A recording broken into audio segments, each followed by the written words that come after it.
All my dear master for you మీకోసం ఛానల్కు స్వాగతం సుస్వాగతం. ముందుగా మన గురువు గారైన శ్రీ బ్రహ్మఋషి పితామహ పత్రిజీ గారికి, మన గురుమాతకు నా ఆత్మ ప్రణామాలు. ఈరోజు మన ఛానల్కు సీనియర్ పిరమిడ్ మాస్టర్ గారైన శ్రీ తిరుపతి రెడ్డి గారు పామూరు నుంచి వచ్చారు. ఈరోజు సారు ఎంచుకునే టాపిక్ ముక్తి మార్గము. Thank you sir, please welcome. మనందరి గురువు అయినటువంటి బ్రహ్మర్షి పితామహ సుభాష్ పత్రిజీ గారి పాదపద్మములకు నమస్కరించుకుంటూ, అదేవిధంగా వారు మీకోసం ఛానల్ వారికి, అదేవిధంగా జూమ్లో వీక్షిస్తున్నటువంటి ఆత్మ బంధువులకు, యూట్యూబ్లో వీక్షిస్తున్నటువంటి వారందరికీ నా హృదయపూర్వక ధన్యవాదాలు. ఈరోజు మనం చెప్పుకునేటువంటి టాపిక్ ముక్తి మార్గము. ముక్తి మార్గాన్ని అంటే ఈ బుక్ కూడా పత్రిజీ గారు స్వయంగా రాసినటువంటి బుక్ ఇది. ముక్తి మార్గము, ముక్తి మార్గము. ఇందులో రెండు పదాలు ఉన్నాయి. ఒకటి ముక్తి, రెండు మార్గము. మార్గము అంటే మనందరికీ తెలిసిన పదమే. ఈ ముక్తి అనేది అందరికీ తెలియదు. ఎక్కువ మందికి ఈ ముక్తి అంటే ఏమిటో అది తెలియని పదం. ముక్తి మార్గంలో మార్గం మాత్రం ప్రతి ఒక్కరికి అవగాహన ఉంది దాని మీద. మనము ఈ ముక్తిని గురించి ముందుగా తెలుసుకుందాం. ముక్తి అనే దాని గురించి మనం తెలుసుకుందాం. ముక్తి అంటే దీన్నే రకరకాలుగా పిలుస్తాం. ముక్తి, మోక్షము, నిశ్రేయస్సు, అపవర్గము, సాల్వేషను, ఇలా ఇవన్నీ పర్యాయ పదాలు. ముక్తికి పర్యాయ పదాలు అన్నమాట. ఇన్ని రకాలుగా ఈ ముక్తి అనే దాన్ని పిలుస్తాం. అంటే మోక్షం అని, నిశ్రేయస్ అని, అపవర్గం అని, సాల్వేషన్, రకరకాలుగా ఈ పర్యాయ పదాలు ఉన్నాయి ముక్తికి. సరే, ముక్తి అంటే ఏమిటి అది తెలుసుకోవాలి. ముక్తి అంటే విడుదల. ముక్తి అంటే విడుదల. విడుదల అంటే దేని నుంచి విడుదల? విడుదల అంటే దేని నుంచి విడుదల? దేని నుంచి విడుదల అన్నప్పుడు దుఃఖం నుంచి విడుదల. దుఃఖం నుంచి విడుదల అంటే దుఃఖం ఉండకూడదు. దుఃఖం నుంచి విడుదల, దాన్నే ముక్తి అని అంటాం. మనిషి ఎల్లప్పుడూ ఆనందంగా జీవించాలి. మన ఎయిమ్ అది, మన లక్ష్యం అది. మనిషి ఎప్పుడు ఆనందంగా జీవించాలి. అంటే ఆనందంగా జీవించాలంటే మనిషి యొక్క శరీరం ఎప్పుడు ఎల్లప్పుడూ ఆరోగ్యకరంగా, తేజోవంతంగా ఉండాలి. శరీరం ఆరోగ్యంగా ఉండాలి. ఎప్పుడు ఎల్లప్పుడూ ఆరోగ్యంగా ఉండాలి. తర్వాత శరీరం తర్వాత మనసు. ఈ మనస్సు అనేది కూడా ఎప్పుడు హాయిగా ఆనందంగా ఉండాలి. మనసు కూడా హాయిగా ఆనందంగా ఉండాలి. ఇకపోతే బుద్ధి.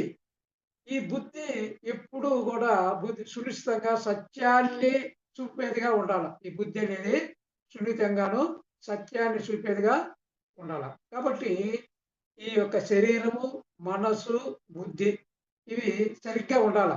ఆరోగ్యంగా. ఆరోగ్యం అంటే ఒక శరీర ఆరోగ్యమే కాదు, శరీరము, మనసు, బుద్ధి.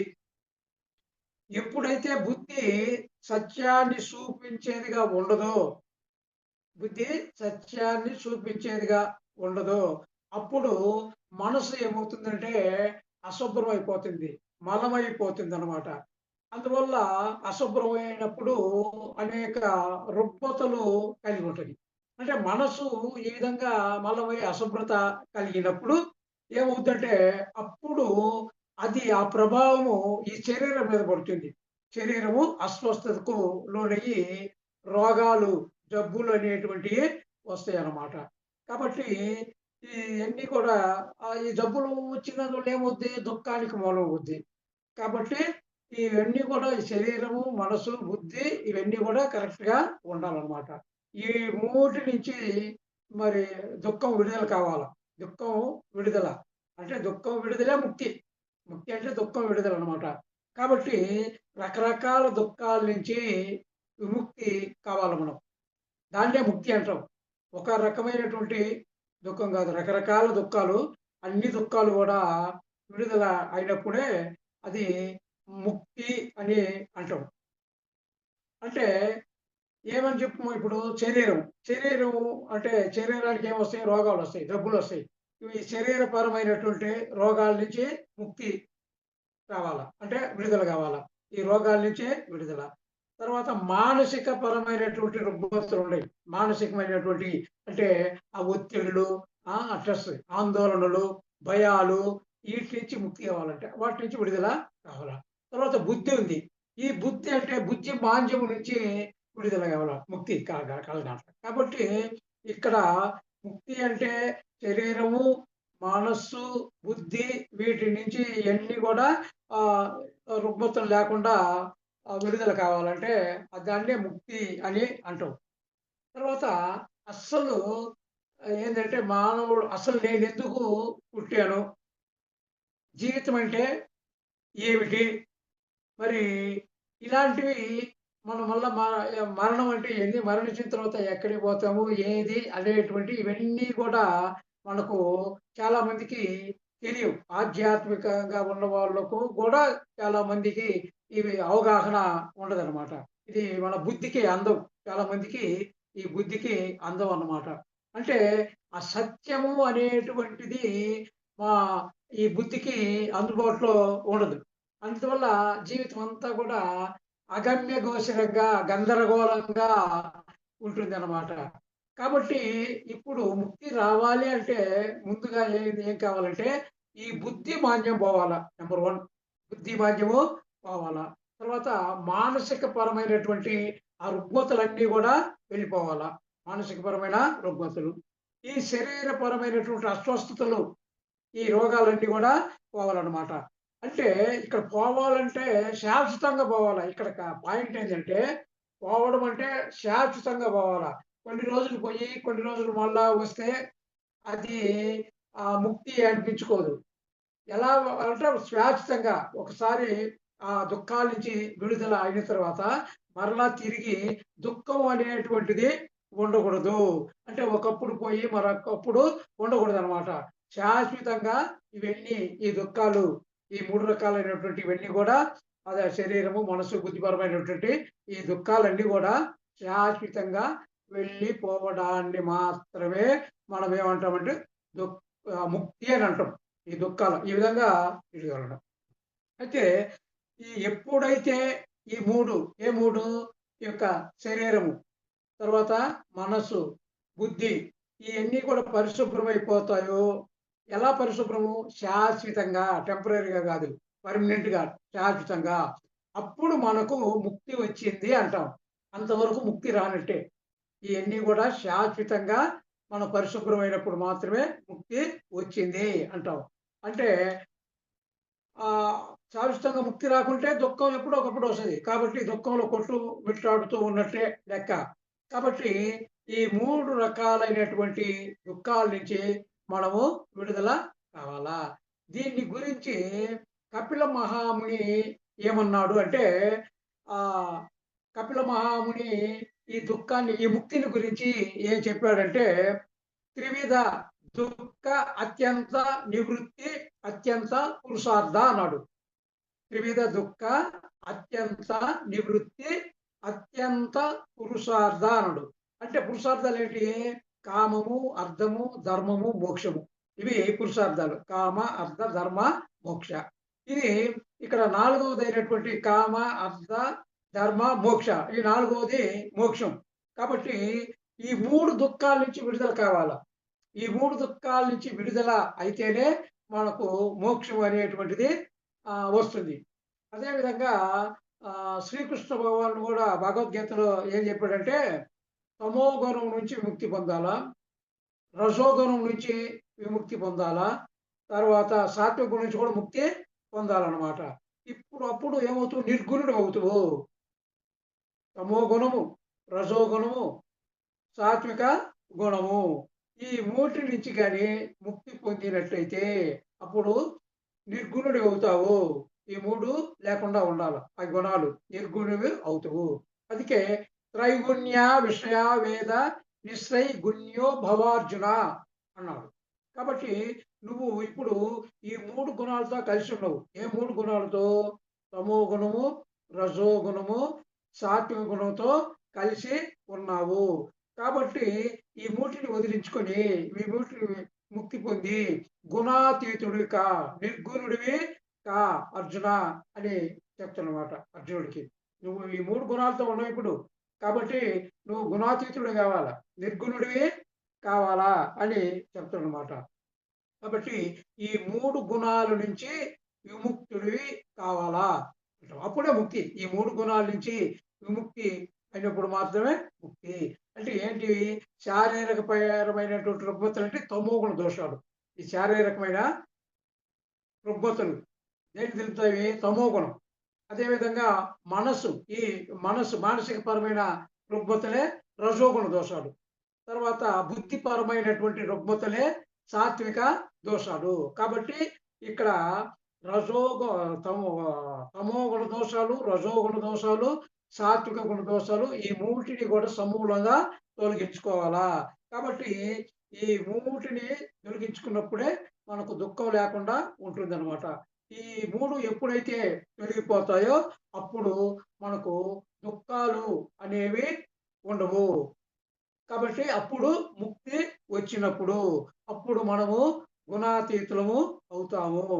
కాబట్టి మనం గుణాతీతులు అయినప్పుడు ఏమవుతుంది? దుఃఖరాహిత్యం వస్తుంది. దుఃఖరాహిత్యం అంటే ముక్తి అనేటువంటిది వస్తుందన్నమాట. ఈ వేమన కూడా చెప్పాడు దీని గురించి, ముక్తి గురించి. వేమన కూడా ఏం చెప్పాడంటే, 3 గుణములందు ముఖ్య గుణంబును తెలియలేని వాడు వెలయ నెట్టు భ్రమలు అడిగిన వాడు బొలివెర్రి ఎగుదరా అన్నాడు. అంటే 3 గుణాలు ఉన్నాయి కదా. ఈ 3 గుణాలలో ఏం గుణాలు? ఆ యొక్క తమో గుణము, రజో గుణము, తర్వాత సాత్విక గుణము. 3 గుణాలు ఉన్నాయి. ఈ 3 గుణాలలో అంటే సత్వ, రజో, తమో గుణాలు ముఖ్యమైనవి. ఈ ముఖ్యము ఏంది? సత్వగుణం ముఖ్యమైనది. ఆ సత్వగుణం తెలిసిన వాడే ఉత్తముడు. మరి ఈ 2 అంటే ఆ సత్వగుణం తెలియని వాడు మూర్ఖుడు అంటామన్నమాట. కాబట్టి ఈ 3 గుణాలు కూడా ఈ వేమన కూడా అదే చెప్పారు. ఈ 3 గుణాలలో సత్వగుణం ముఖ్యమైనది. ఇక్కడ భగవద్గీతలో ఏం చెప్పాడు? దాన్ని కూడా తొలగించుకోమంటాడు అనమాట. ఈ 3 గుణాలను కూడా తొలగించుకో అంటున్నాను. కాబట్టి అందరూ చెప్పింది అదే. ఈ గుణాలను తొలగిస్తేనే నీకు ముక్తి అనేది వస్తుంది. ఈ గుణాలు ఉన్నంత వరకు ముక్తి అనేది రాదు. ఈ గుణాలు ఉన్నంత వరకు దుఃఖంలో ఉంటావు. ఈ దుఃఖంలో ఉన్నప్పుడు ముక్తి లేదు. కాబట్టి ఎప్పుడూ కూడా దుఃఖం ఉండకూడదు. ఎప్పుడూ కూడా నిత్యానందం, శాశ్వతంగా ఆనందం అనేది ఎల్లవేళలా ఎల్లప్పుడూ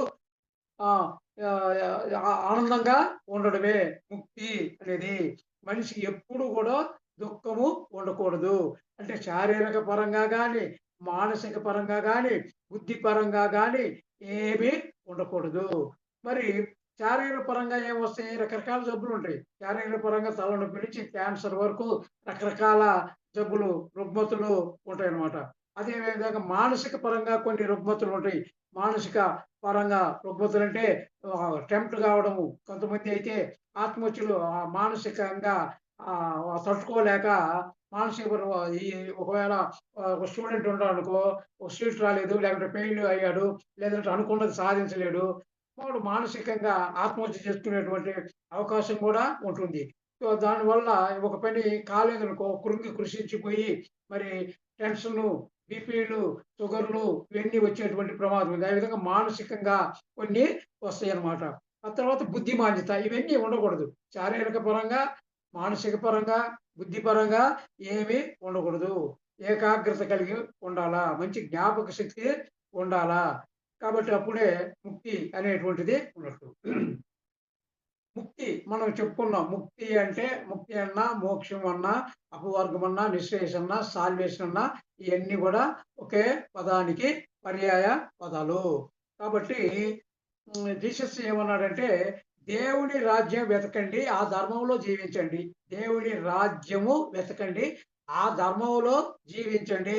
అప్పుడు మీకు కావలసినవన్నీ వస్తాయి అని చెప్పాడు జీసస్.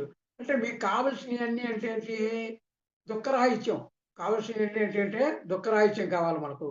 మన శరీరం అంటే మీకు కావాల్సింటే శరీరం మనకు ఆరోగ్యంగా ఉండాలా, మనసు స్వచ్ఛంగా, హాయిగా ఉండాలా, బుద్ధి సునిశ్చితంగా ఉండాలా. ఇవన్నీ కావాలి మనకు. అప్పుడే కదా మా ఆనందంగా ఉండేది. దుఃఖం లేకుండా ఉండేది. అంటే ఇవన్నీ వస్తాయి నీకు. ఎప్పుడు వస్తాయి? దేవుని రాజ్యం వెతకండి. నీ ఆ యొక్క ధర్మంలో జీవించండి. అప్పుడు నీకు కావాల్సినవి వస్తాయి. దేవుని రాజ్యం అంటే ధ్యానం. దాంట్లో ఉంటే ఇవన్నీ నీకు కావాల్సినవి వస్తాయి. నువ్వేమనుకుంటే అవి వస్తాయి. దుఃఖరాహిత్యము కలుగుతుంది. ఎప్పుడు ఆనందంగానే ఉంటావు. కాబట్టి ముక్తి అంటే ఇప్పుడు మనం ఏమి తెలుసుకున్నాము అంటే ఈ 3 రకాలైన రుగ్మతలు. శారీరక, మానసిక, బుద్ధిపరమైనటువంటి ఈ రుగ్మతలను ఈ రుగ్మతల నుండి విముక్తి పొందడము. ఈ రుగ్మతల నుండి దూరము కావడము. అవి లేకుండా పోవడము. ఎలా పోవాలా? శాశ్వతంగా. అప్పుడే ముక్తి వచ్చినట్టు.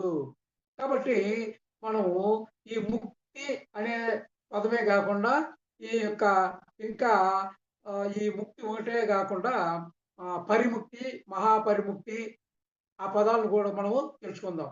ముక్తి మార్గం అనుకున్నాము. కానీ ముక్తి మార్గం ఈ ముక్తి అనే ఒకటే కాకుండా ఇంకా 2 పదాలు ఉన్నాయి ఈ ముక్తిలో. పరిముక్తి, మహాపరిముక్తి.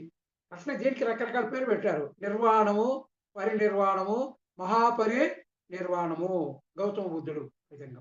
కాబట్టి వీటి గురించి మనము తెలుసుకున్నాం. గౌతమ బుద్ధుడు ఏమన్నాడంటే నిర్వాణము, పరినిర్వాణము, మహాపరినిర్వాణము. నిర్వాణము అంటే దుఃఖరాహిత్యము. నిర్వాణం అన్నా ముక్తి అన్నా ఒకటే. నిర్వాణం అంటే దుఃఖ రాహిత్యము. పరినిర్వాణం అంటే గొప్ప దుఃఖ రాహిత్యము. మహాపరినిర్వాణము అంటే అత్యంత గొప్పదైన దుఃఖ రాహిత్యము అని చెప్పారు. ఇక్కడ ఏం చెప్పారంటే నిర్వాణం అంటే దుఃఖ రాహిత్యము, పరినిర్వాణం అంటే గొప్ప దుఃఖ రాహిత్యము, మహాపరినిర్వాణం అంటే అత్యంత గొప్పదైన దుఃఖ రాహిత్యము అని చెప్పాడు. కనుక మనము వీటి గురించి వివరంగా తెలుసుకుందాం. నిర్వాణం అంటే ఏంది, పరినిర్వాణం అంటే ఏంది, మహాపరినిర్వాణం అంటే ఏంది. అంటే ఇవే ముక్తి అన్న, పరిముక్తి అన్న, మహాపరిముక్తి అన్న అవే పేర్లే అవి అన్నమాట. కాబట్టి ఈ మూడింటిని గురించి మనము వివరంగా తెలుసుకుందాము. ఈ ఈ మూడు ఈ ముక్తి, పరిముక్తి, మహాపరిముక్తి ఈ మూటిని గురించి మనము ఇప్పుడు తెలుసుకుందాం.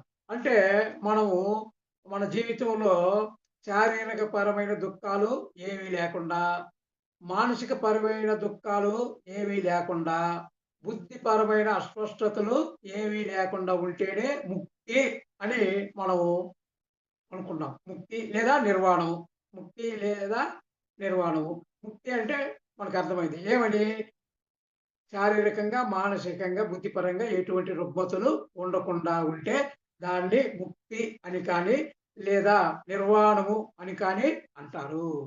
మరి మనం ముక్తి పొందుతాం, మనం నిర్వాణము పొందుతాం. మన వరకు మనకు శారీరక పరంగా, మానసిక పరంగా, బుద్ధిపరంగా ఎలాంటి ఈ దుఃఖాలు లేవు. ముక్తి పొందినట్టే మనం.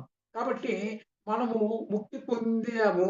మరి మన చుట్టుపక్కల మన ఇంట్లో సభ్యులు కావచ్చు, మన ఇరుగు పొరుగు వారు కావచ్చు, మన దగ్గర ఇరుగు పొరుగు అంటే చుట్టుపక్కల ఉండే వీళ్ళు మరి వాళ్ళు దుఃఖంలో ఉంటే మనం దుఃఖంలో ఉన్నట్టే కదా. ఇప్పుడు మనం ముక్తి పొందాము.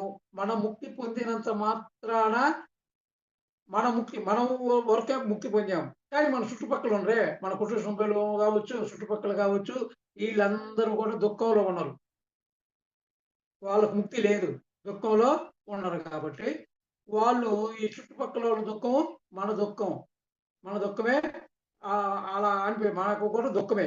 కాబట్టి ఈ చుట్టుపక్కల వాళ్ళ దుఃఖ రాహిత్యం కొరకు మనము పనిచేయాలి. చుట్టుపక్కల వాళ్ళ దుఃఖ రాహిత్యం పోగొట్టడానికి మనము పనిచేయాలన్నమాట. ఆ విధంగా చేస్తే దాన్ని ఏమంటామంటే పరినిర్వాణము. నిర్వాణం అంటే మన వరకు మనం, పరినిర్వాణం అంటే మనము కాదు, చుట్టుపక్కల ఉండే వాళ్ళ దుఃఖాన్ని కూడా పోగొట్టడము, అది పరినిర్వాణము. మరి ఇంకా మహాపరినిర్వాణము అంటే ఏంది? ప్రపంచంలో మొత్తం దుఃఖం పోవాల, ప్రపంచం మొత్తము దుఃఖము పోవాల. కాబట్టి ఆ ప్రపంచం మొత్తం దుఃఖం పోవటానికి ప్రయత్నం చేయడం అంటే అది మహాపరినిర్వాణము. ప్రపంచ దుఃఖము మరి వాళ్ళ దుఃఖం కూడా పోవాలి, ప్రపంచంలో ఉన్న అందరి దుఃఖము పోవాలా.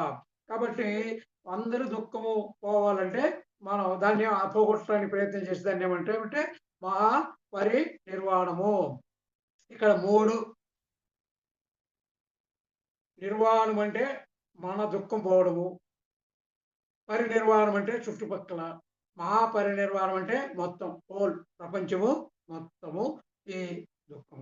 అంటే దుఃఖం అనేటువంటిది కూడా 3 స్థాయిల్లో ఉంది. దుఃఖము 3 స్థాయిల్లో ఉంది. దీన్ని కూడా పరిదుఃఖము, దుఃఖము, పరిదుఃఖము, మహాపరిదుఃఖము, ఇవి కూడా 3 స్థాయిల్లో ఇవి ఉన్నాయన్నమాట. ముక్తి కూడా 3 స్థాయిల్లో ఉంది. ముక్తి, పరిముక్తి, మహాపరిముక్తి, లేదా నిర్వాణము, పరినిర్వాణము, మహాపరినిర్వాణము. కాబట్టి ఇవి 3 స్థాయిల్లో ఉన్నవి, ఇవి ఈ స్థానంలో ఉన్నాయన్నమాట. మరి ఎవరి రోగాల నుంచి వాళ్ళు, అంటే ఎవరి రోగాల నుంచి, ఎవరి మానసిక రుగ్మతల నుంచి, బుద్ధి మాంద్యాల నుంచి వాళ్ళు తొలగిపోయినప్పుడు ముక్తి అని అంటామని తెలుసుకున్నాం. దాన్ని ముక్తి. చుట్టుపక్కల ఉన్న వారికి సహాయపడుతున్నప్పుడు, అంటే వాళ్ళ దుఃఖాన్ని కూడా నివారించడానికి మనం ప్రయత్నం చేసినప్పుడు ఏమంటామంటే దాన్ని పరిముక్తి అంటాం అన్నమాట.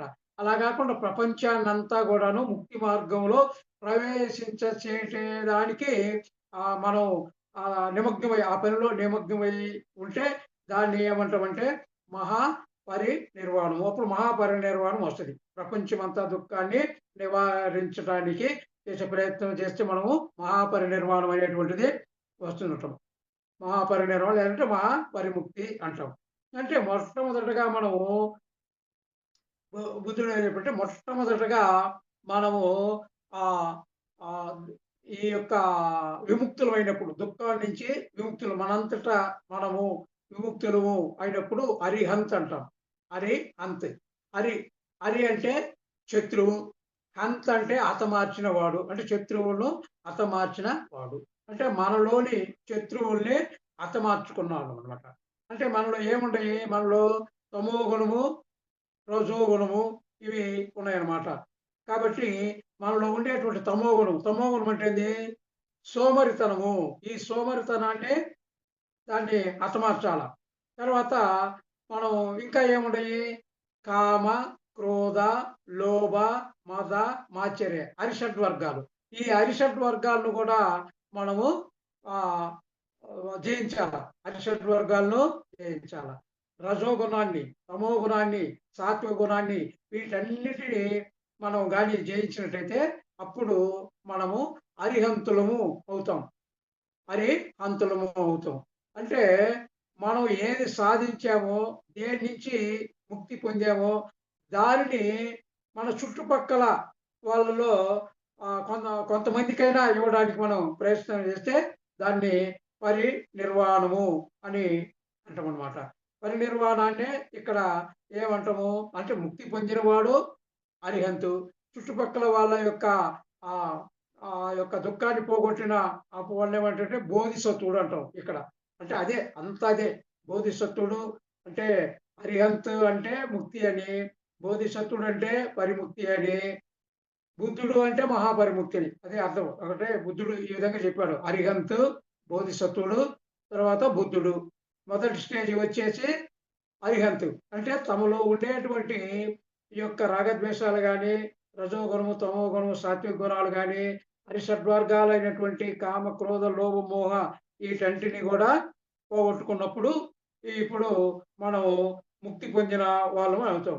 అదేవిధంగా చుట్టుపక్కల వాళ్ళ కూడా దుఃఖరాహిత్యం చేస్తే దాన్ని ఏమంటామంటే బోధిసత్వుడు అంటాం.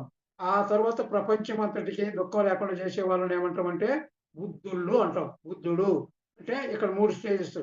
అదే ముక్తి, పరిముక్తి, మహాపరిముక్తి లాగానే అదే సేమ్ అదే. అరిహంతు, బోధిసత్వుడు, తర్వాత బుద్ధుడు. అంటే ఇక్కడ మనము ఈ మూటిని గురించి మనము తెచ్చుకుంటాం. మరి వీటికి మరి ఏ విధంగా ఈ ముక్తిని మనము సాధించాలా? ఈ ముక్తిని ఎలా సాధించాలా? మార్గం అని చెప్పుకున్నాం గదడా! ముక్తి అంటే ఏదో చెప్పుకున్నాం. ఈ ముక్తిని సాధించే మార్గాలు వాటిని గురించి మనము చెప్పుకోవాల్సినటువంటి అవసరము ఉంది. ముక్తి అంటే అర్థమైపోయింది. తెలుసుకున్నాం. ఇప్పుడు ఈ ముక్తిని పొందే మార్గాలు ఏ మార్గాల ద్వారా మనము ఈ ముక్తిని మనము సాధిస్తాం. ఈ ముక్తిని పొందటానికి ము 3 రకాల సాధనాలు ఉన్నాయి. ముక్తిని పొందటానికి 3 రకాల సాధనాలు ఉన్నాయి. ఒకటి ధ్యానము, 2 స్వాధ్యాయము, 3 సజ్జన సాంగత్యము. ఈ 3 రకాల సాధనల ద్వారా మనము ఈ ముక్తిని పొందవచ్చనమాట. ఈ 3 సాధనలు చేపట్టినప్పుడు మనకు ఏమర్థమవుతుందంటే, మనము ఈ ధ్యానం చేసి సజ్జన సాంగత్యము, స్వాధ్యాయం చేసినప్పుడు మనము మనలో మార్పు అనేటువంటిది వస్తుంది. ఎలా మాట్లాడాలి? ఎలా తినాలి? ఎంత తినాలి? ఏమి తినాలి? ఏమి చూడాలి? ఏమి చూడకూడదు? ఏమి వినాలి? ఏమి వినకూడదు? ఎలా నిద్రపోవాలి? ఎలా నిద్రపోకూడదు? ఇయన్నీ ఎలా ఆలోచించాలి? ఎలా ఆలోచించకూడదు? కాబట్టి ఇయన్నీ మనకు అవగాహన అవుద్ది. ఈ ధ్యానం చేసినప్పుడు, స్వాధ్యాయం చేసినప్పుడు, సజ్జన సంగం చేసినప్పుడు ఇయన్నీ కూడా మనకు అవగాహన ఉంటాయి. అంటే ఎలా జీవించాలి? ఆనందంగా ఎలా జీవించాలి అనేది. దుఃఖం లేకుండా దుఃఖరాహిత్యంగా ఎలా జీవించాలి? ఎలా జీవించకూడదు? ఎలా జీవించాలి? అనేది వీటి వలన మనము వస్తాయన్నమాట. కాబట్టి ఈ 3 సాధనలుంటాయి. ఈ 3 సాధనలు ఏంది? ఒకటి ధ్యాన సాధన, రెండవదొచ్చేసి స్వాధ్యాయ సాధన, మూడవదొచ్చేసి సజ్జన సాంగత్య సాధన. ఈ 3 ఉన్నాయన్నమాట. ఈ 3 వల్ల మనము ఈ యొక్క ముక్తిని సాధించొచ్చు. ఈ 3 సాధనల వల్ల మనము ముక్తిని సాధించవచ్చు. ఈ 3 రకాల సాధన వల్ల మన శరీర రుగ్మతలు లేకుండా చేసుకోవచ్చు. అంటే తలనొప్పి నుంచి క్యాన్సర్ వరకు అని చెప్పుకున్నాం గదా! ఈ రోగాలు అన్నీ గూడా ఏవి రావు. ఈ ఈ సాధన చేసినప్పుడు ఏ సాధన? ధ్యాన సాధన, స్వాధ్యాయ సాధన, సజ్జన సంగతి సాధన చేసినప్పుడు మనలో ఉండేటువంటి ఈ తలనొప్పి నుంచి ఈ యొక్క క్యాన్సర్ వరకు ఉండేటువంటి ఎటువంటి రోగాలు గూడా రావు. వాటి నుంచి విముక్తి పొందుతాము. రోగాలకు కారణం ఏంది? అపరిశుభ్రమైనటువంటి నాడీ మండల వ్యవస్థ. ఏ రోగమైనా గానీ రావటానికి కారణం ఏంటంటే అపరిశుభ్రమైనటువంటి నాడీ వ్యవస్థ. నాడీ మండల వ్యవస్థ ఇది గత జన్మల నుంచి వచ్చింది. కాబట్టి ఈ ధ్యానం వల్ల ఈ నాడీ మండల వ్యవస్థను మనం క్లియర్ చేసుకోవచ్చు.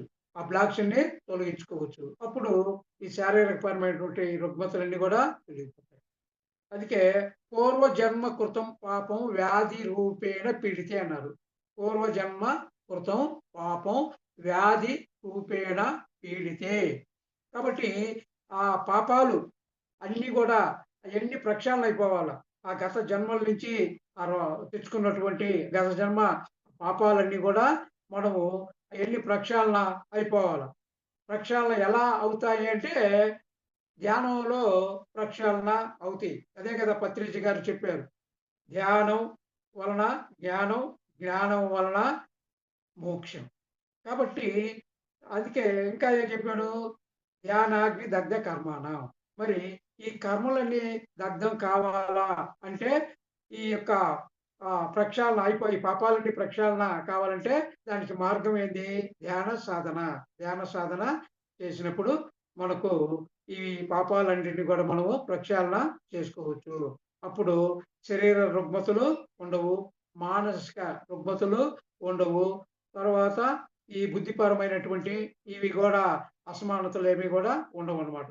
కాబట్టి ఇవన్నీ కూడా మనము ధ్యానం ద్వారా వీటిని అన్ని సెపరేట్ చేసుకోవచ్చు. ఈ శరీరాన్ని, మనసును, బుద్ధిని. కాబట్టి ఇవన్నీ కూడా ఈ ఈ సత్యాన్ని తెలుసుకోవాలి. ముందు సత్యం. సత్యం అంటే ఏంటి? నేను శరీరం కాదు, ఆత్మ అనేటువంటి సత్యాన్ని తెలుసుకోవడమే జ్ఞానము అంటామనమాట. ఆ జ్ఞానం వల్లనే ఈ యొక్క కర్మలన్నీ గూడా దగ్ధము అయిపోతాయి. కాబట్టి దీన్ని మనం ఈ యొక్క ధ్యానం ద్వారా మనము వీటన్నిటిని గూడా నిర్మూలించుకోవచ్చు. ముక్తిని పొందటానికి అదొక మార్గము. ధ్యాన సాధన అనేటువంటిది ముక్తిని పొందటానికి ఒక మార్గము. మరి సజ్జన సాంగత్యం వల్ల ఏమి తెలుస్తుంది? సజ్జన సాంగత్యం వల్ల ఏం తెలుస్తుంది అంటే, మరి మనమే కాదు ఎంతోమంది మనకన్నా గొప్పవాళ్ళు ఉన్నారు. 10 మందితో మాట్లాడేటప్పుడు నేనే గొప్పోడిని, నేనే తెలివికల్లోని, నాకంటే గొప్పోళ్ళు లేరని అనుకుంటుంటాం జనరల్‌గా. నేను మంచి తెలివికల్లోని అని అనుకుంటారు. కానీ 10 మందిలో కలిసినప్పుడు ఆ సజ్జన సాంగత్యము చేసినప్పుడు మనకంటే గొప్ప గొప్పోళ్ళు జ్ఞానవంతులు, అనుభవాలు చెప్పేటువంటి వాళ్ళ మాటలు విన్న తర్వాత మనకంటే ఇంకా గొప్పవాళ్ళు, మంచి జ్ఞానవంతులు ఉన్నారు అనేటువంటిది అర్థమొస్తది. అంటే మన గర్వం పోతుందప్పుడు. మనమే కాదు, మనకంటే గొప్ప గొప్పోళ్ళు ఉన్నారు అని అప్పుడు మనలో ఒక వినయము, వినమ్రత అనేటువంటిది వస్తదనమాట.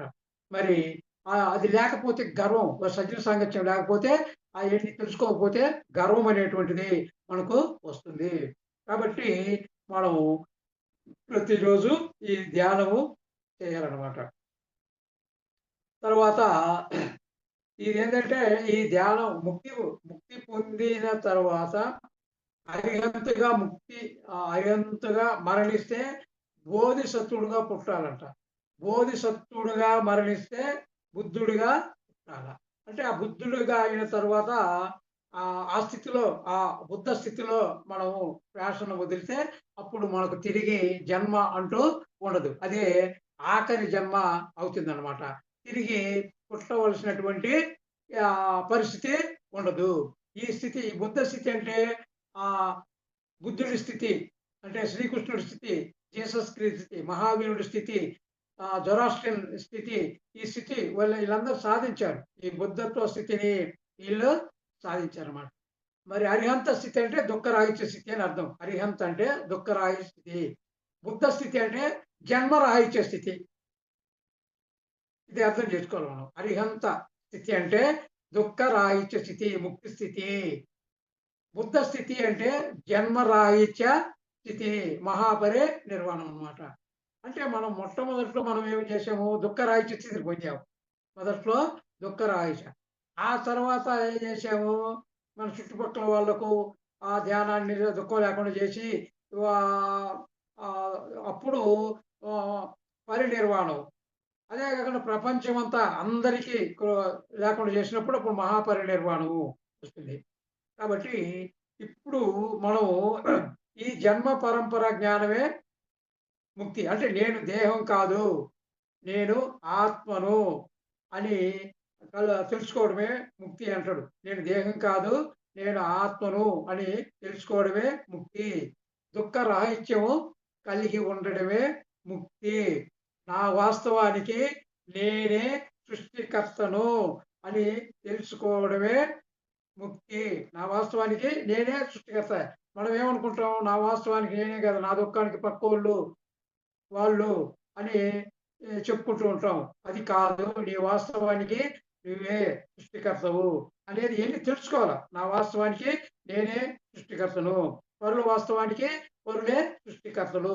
ఎవరి వాస్తవానికి వారే సృష్టికర్తలు అని ఆ కర్మ సిద్ధాంతాన్ని మనం తెలుసుకోవాలనమాట. ఇది అంతా కూడా అనుభవపూర్వకంగా ఈ తెలుసుకోవడమే ఈ ముక్త స్థితి అనేదనమాట. మనం అనుకుంటాం ఇంతకుముందు ఈ ఈ ముక్తి ఎలా వస్తుందంటే ప్రార్థన చేస్తే ముక్తి వస్తుంది. యజ్ఞాలు చేస్తే వస్తుంది. తీర్థయాత్రలు చేస్తే వస్తుంది.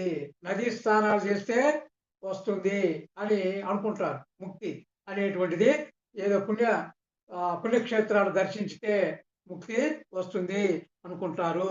మంత్రాలు చదివితే ముక్తి వస్తుంది అనుకుంటారు. కానీ వీటి వలన ముక్తి రాదు. ముక్తి అనేది ఆత్మానుభవం ద్వారా మనకై మనమే పొందేది. ఈ ముక్తి అనేది ఒకరు మనకు ఇచ్చేది కాదు. ముక్తి అనేది మనకు మనమే పొందేదనమాట. ముక్త స్థితి అనేది ఆత్మానుభవం ద్వారా పొందేటువంటిది. ఈ స్థూల శరీరం నుంచి బయటకొచ్చేసి అంటే స్థూల శరీరం నుంచి సూక్ష్మ శరీరంలో విహరిస్తాం అన్నమాట. తర్వాత సూక్ష్మ శరీరం నుంచి బయటకొచ్చేసి కారణ శరీరము. కారణ శరీరం నుంచి బయటకొచ్చి మహాకారణ శరీరంతో మహాకారణ లోకాలు ఇవన్నీ గూడా మనము వివరిస్తామనమాట. అప్పుడు మనకేమో తెలుస్తుందంటే ఈ సృష్టి యొక్క పూర్ణ రూపము మనకు అవగాహన అవుతుంది. అనుభవపూర్వకంగా మనంతట మనమే తెలుసుకుంటామనమాట. అంటే అది ముక్త స్థితి అంటే అది. అంటే నేను కేవలము ఈ స్థూల శరీరము మాత్రమే అనుకుంటే అది బంధ స్థితి. నేను శరీరం కాదు అనుకుంటే అది ఆత్మ అనుకున్నప్పుడు అది ముక్త స్థితి అన్నమాట.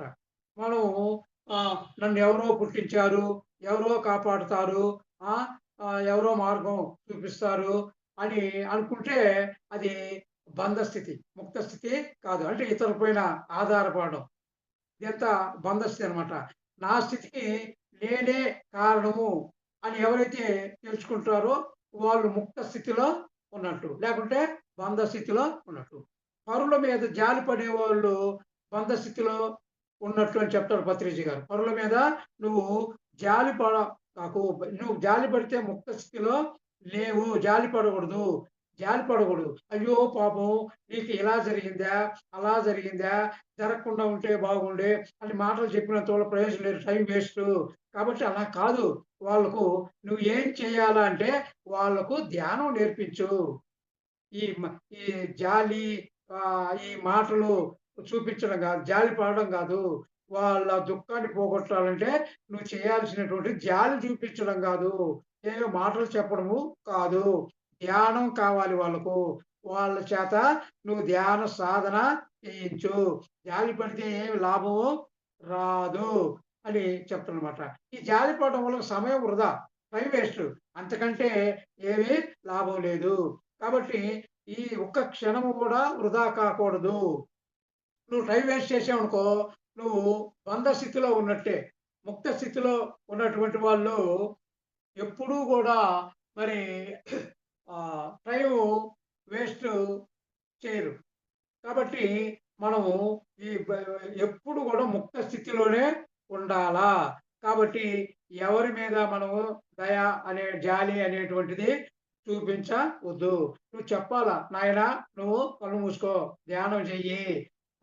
నీ యొక్క ఆ చిత్తాన్ని నివృత్తి చేసుకో. ఆలోచన లేకుండా చేసుకో. కాబట్టి నువ్వు ఆలోచించవద్దు. ఆలోచన లేకుండా ఉండు. ఇదిగో ఈ పుస్తకం తీసుకో. ఇది మంచి పుస్తకము. దీనివల్ల ఎంతో జ్ఞానం ఉంటుంది. కాబట్టి ఈ పుస్తకం చదువుకో అని ఆ విధంగా వాళ్ళ చేత ధ్యానం చేపించడము, ఆ పుస్తకాలు చదివించడము ఇలాంటివి చేపియాలా. ఇలాంటి మాటలు మరి అవి దానివల్ల ప్రయోజనం లేదు. వాళ్ళ చేత ధ్యానం చేపించి పుస్తకాలు చదివించి వాళ్ళను కూడా ముక్త స్థితిలోకి తేవచ్చు అని చెప్తారు.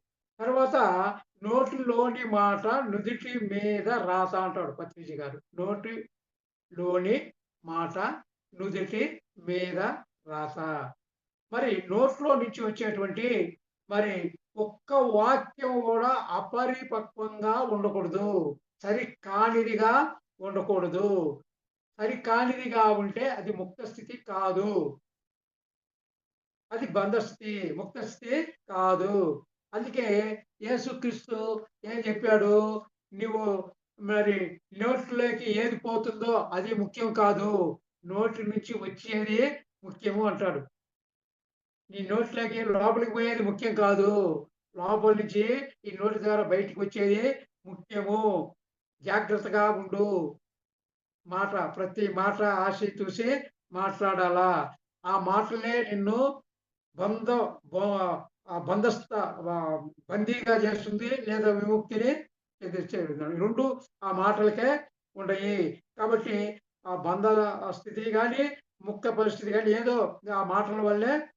కాబట్టి నువ్వు నోట్లో నుంచి మాట్లాడే ప్రతి మాట సరైన మాటలుగా ఉండాలా.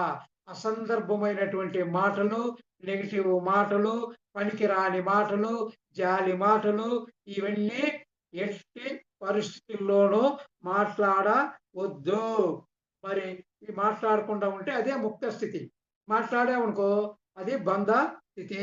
కాబట్టి అందరికీ పనికొచ్చే మాటలు మాట్లాడు. శాస్త్రీయమైన మాటలు సైంటిఫిక్‌గా మాట్లాడు.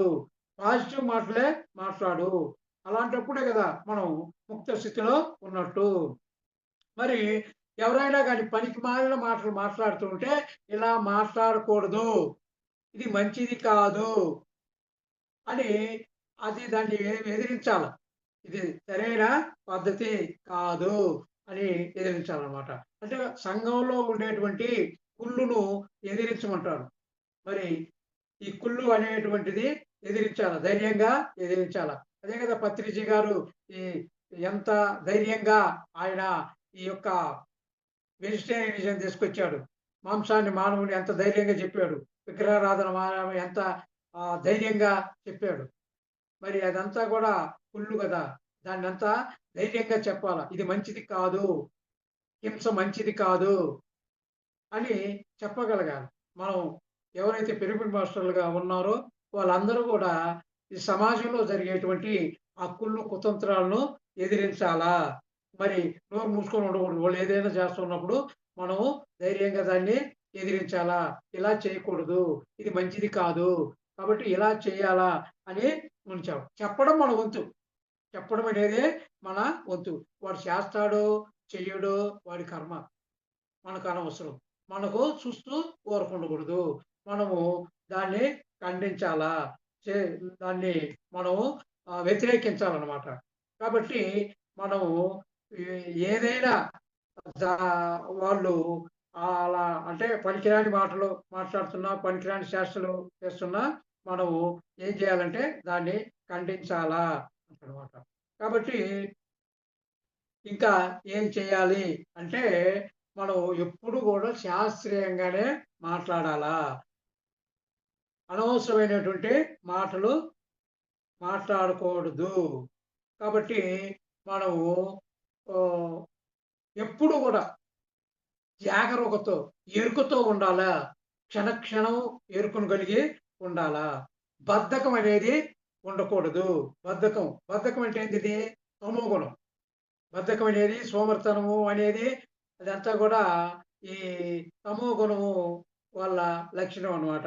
కాబట్టి ఈ బద్ధకం ఉన్నవాడు ఎప్పుడు కూడా ఈ బద్ధ స్థితిలోనే ఉంటాడు. కాబట్టి ఈ బంధ స్థితిలో ఉంటాడు బద్ధకం ఉండేవాడు. కాబట్టి ఎప్పుడు బద్ధకం అనేది ఉండకూడదు. ఎప్పుడు కూడా అలర్ట్‌గా ఉండాల. కాబట్టి చకచక అంటే ఉత్సాహంగా ఉండాలనమాట. చకచక పనులు చేసుకోవాలా, చకచక మాట్లాడాలా, ఆ! అన్నీ చేయాలనమాట. ఉత్సాహంగా, యాక్టివ్‌గా ఉండాల. కాబట్టి ఈ తమో గుణాల నుంచి కూడా ముక్తి పొందాలనమాట. తర్వాత రజోగుణ దోషం ఉంటుంది. ఏందిది రజోగుణ దోషము? అహంకారం. రజోగుణ దోషం ఏంది? అహంకారం. నేనే గొప్పవాడిని. నా మాటే అందరూ వినాలి. నా కాళ్ళకే అందరూ మొక్కాలి. నేనే ఎమ్మెల్యేగా ఉండాలి. నేనే ఎంపీగా ఉండాలి. అహంకారం. అందరూ నా కాళ్ళకే దండం పెట్టాలా? ఎవరి కాళ్ళకు మొక్కటానికి లేదు. నేనే గొప్పవాడిని అనేటువంటి ఒక అహంకారం. అందరూ నేను చెప్పినట్లే వినాలా అనేటువంటి వాడనమాట. కాబట్టి ఈ ఇలాంటి వాడేంటంటే బంధంలో ఉన్నట్టు వాడు. వాడు ముక్తుడు కాదనమాట. కాబట్టి తల్లిదండ్రులు కొంతమంది పిల్లల్ని శాసిస్తూ ఉంటారు. అది తప్పు అంటాడు. తల్లిదండ్రులు పిల్లల్ని శాసిస్తూ ఉంటారు. తమ ఇష్టాల్ని ఆ పిల్లల మీద రుద్దుతూ ఉంటారు. మరి ఇలాంటి తల్లిదండ్రులు బంధ స్థితిలో ఉన్నారు అని అర్థమనమాట.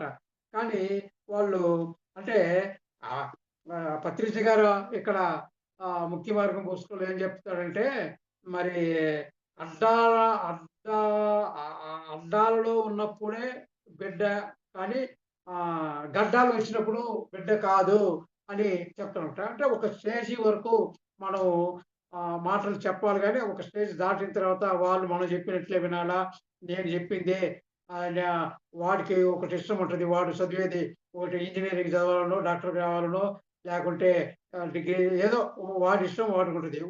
మనము చెయ్యము.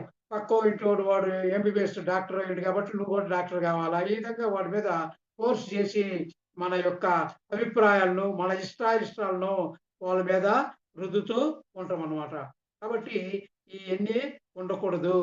కాబట్టి వాళ్ళ ఇష్ట ప్రకారమే వాళ్ళను నడవనియ్యాలనమాట. ఇకపోతే సాత్విక గుణ దోషాలు గూడా ఉండయి. సాత్వికం అంటే మంచిదే గదా! కానీ దాంట్లో గూడా దోషాలు ఉంటాయనమాట. ఏంటంటే సాత్విక దోషము ఇతరుల పని మనమే జేస్తుంటాం. ఇతరుల పని మనం జేస్తుంటాం. కాబట్టి అది చేయకూడదు. ఇతరులు ఎవరి పని వాళ్ళే చేసుకోవాలా. మన పిల్లలు హోమ్ వర్క్ చేస్తుంటారనుకో, ఆ హోమ్ వర్క్ డాడీ నాకు ఈ హోంవర్క్ చేసి పెట్టు మనం చేసి పెట్టకూడదు. కాకపోతే అడ్వైస్ ఇవ్వాలా. సలహాలు ఇవ్వాలనమాట. అంతేగాని వాళ్ళకు మనము ఆ హోమ్ వర్క్ మనము చేసి పెట్టకూడదు. మనం హోమ్ వర్క్ చేసి పెట్టినందువల్ల మరి ప్రయోజనం లేదు. అంటే వాడు జ్ఞానవంతుడు కాడు. జ్ఞానాన్ని సంపాదించుకోలేడనమాట. వాడు లేజీ చేయడమే. కాబట్టి ఎవరు చేసే పనులు వాళ్ళే చేసుకోవాల. ఒకరిని ఒకరు ఉద్ధరించేది ఏమి ఉండదిక్కడ. అదే కదా శ్రీకృష్ణ భగవానుడు చెప్పేది. ఉద్ధరేదాత్మ ఆత్మానం ఆత్మ నవ సాధయేత్. ఆత్మైవ ఆత్మనో బంధు ఆత్మైవ రిపురాత్మన అన్నాడు. కాబట్టి ఎవరిని వాళ్ళే ఉద్ధరించుకోవాలి. ఒకరిని ఒకరు ఉద్ధరించలేరు. ఎవరిని వారే ఉద్ధరించాలా అని చెప్తాడు. నీ ఆత్మే నీకు బంధువు. నీ ఆత్మే నీకు శత్రువు. ఎప్పుడు బంధువు? ఎప్పుడు శత్రువు? నువ్వు ధ్యానం చేస్తే నీకు నువ్వే నీ ఆత్మ నీకు బంధువవుతుంది. నువ్వు ధ్యానం చేయకుండా హింసలో ఉంటే నీ ఆత్మ నీకు శత్రువు అవుతుంది. కాబట్టి ఆ ఆత్మే బంధువుగా, శత్రువుగా ఉంటుంది. కాబట్టి నువ్వే ఉద్ధరించుకోవాలి. నిన్ను ఎవరు ఉద్ధరిస్తారు అనుకోవద్దు అని శ్రీకృష్ణ భగవానుడు చెప్తారనమాట. ఎవరిని వారే ఉద్ధరించుకోవాలి. అదే విధంగా అపో దీపోభవ అంటాడు బుద్ధ భగవానుడు. అపో దీపోభవ. ఈ దీపాన్ని నువ్వే వెలిగించుకో. నీ దీపాన్ని నువ్వే వెలిగించుకో అని చెప్తాడనమాట. కాబట్టి ఈ విధంగా ఎవరు ఎవరిని ఉద్ధరించలేరు అని చెప్తాడు. ఇప్పుడు మనం సాధన, పరిసాధన, మహాపరిసాధన ఇది తీసుకున్నాం. ముక్తి, పరిముక్తి, మహాపరిముక్తి లేదా నిర్వాణము, పరినిర్వాణము, మహాపరినిర్వాణము. వీటిలో ఇంకా బుద్ధుడు ఏం చెప్పాడు? అరిహంత్, బోధిసత్వుడు, బుద్ధుడు ఇవి. అదేవిధంగా సాధనా మార్గాలను కూడా మనము తెచ్చుకున్నాం. సాధనా మార్గాలు ఏమేమిటి? ధ్యానము, స్వాధ్యాయము, సజ్జన సాంగత్యము. స్వాధ్యాయం. ఈ స్వాధ్యాయము దాంటే మనం అది స్వాధ్యాయం గురించి చక్కగా మనం మర్చిపోయినట్టున్నాం. స్వాధ్యాయం అంటే పుస్తకాలు చదవడం. మంచి మంచి పుస్తకాలు చదవడం.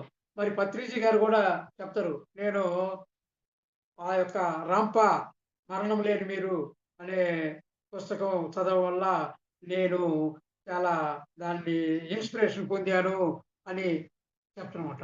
చాలా పుస్తకాలున్నాయి. ఆ పుస్తకాలన్నీ కూడా చదవాల. ఎందుకు చదవాలి పుస్తకాలంటే, పుస్తకాల ద్వారా జ్ఞానం అనేటువంటిది వస్తుంది. కాబట్టి పత్రి గారు నేను 1,00,000 పుస్తకాలు చదివాను అంటాడు. 1,00,000 పుస్తకాలు. నిజంగా మనం ఒక 20, 30 పుస్తకాలు చదివేసరికే మనం చదవలేకపోతున్నాం. మరి మహానుభావుడు 1,00,000 పుస్తకాలు చదివారు. ఆ 1,00,000 పుస్తకాలు చదివి దాంట్లో సారాంశాన్నంతా ఆయన 'తులసి దళం 1', 'తులసి దళం 2' ఆయన అంతా గూడా ఆ సారాంశాన్నంతా గూడా రాశారు. మనం తప్పకుండా పిరమిడ్ మాస్టర్‌లు అందరం గూడా ఆ యొక్క 'తులసి దళాన్ని' తప్పకుండా చదవాలనమాట. 'తులసి దళంలో' మహా జ్ఞానము ఉంది అనమాట. కాబట్టి ఇక్కడ మనం సాధన అంటే సాధన, పరిసాధన, మహాపరిసాధన, ముక్తి, పరిముక్తి, మహాపరిముక్తి, నిర్వాణము, పరినిర్వాణము, మహాపరినిర్వాణము, అరిహంతు, బోధిసత్వుడు, బుద్ధుడు. ఇది మనం. కాబట్టి మనము చేయవలసిన పని చేస్తే పొందవలసింది పొందుతామంటారు పత్రిజి గారు. చేయవలసింది చేస్తే పొందవలసింది పొందుతాము. మనం ఈ జన్మనే ఆఖరి జన్మ చేసుకోవాలా అంటే పత్రిజీ గారు ఏం చెప్తారంటే 18 ఆదర్శ సూత్రాలు ప్రతి ఒక్కరూ పాటించాలా. ఈ జన్మని ఆఖరి జన్మ చేసుకోవాలి అంటే ఏం చేయాలా? 18 ఆదర్శ సూత్రాలు. ఈ పిరమిడ్ సొసైటీలో ఉండేటువంటి ఈ 18 ఆదర్శ సూత్రాలను నేర్చుకోవాలి.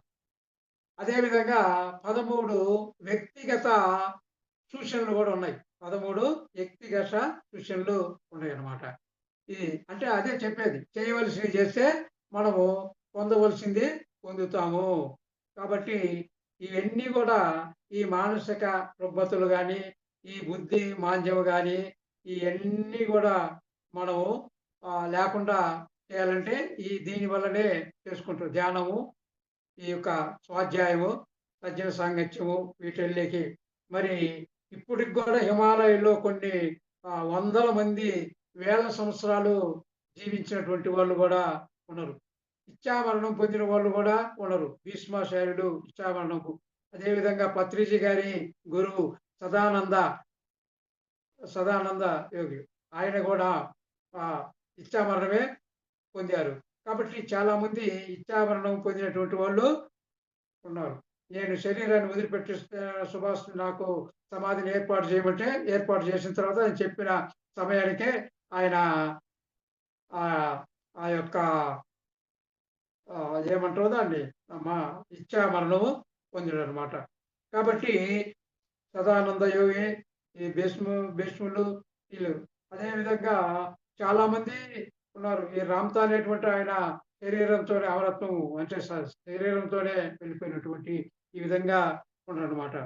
కాబట్టి మనం ఎన్నో జన్మల నుంచి ఈ సాధన చేస్తూ ఉన్నాము. ఆ సాధన వల్లనే మనం ఇప్పుడు ఆ సాధనే మనకు ఉపయోగపడుతుంది. కాబట్టి మన లక్ష్యం ఏంటంటే అందరికీ ముక్తి రావాలా అనేటువంటిది మన లక్ష్యము. కాబట్టి అందరూ ధ్యానం చేస్తే అందరూ ముక్తి పొందుతారు.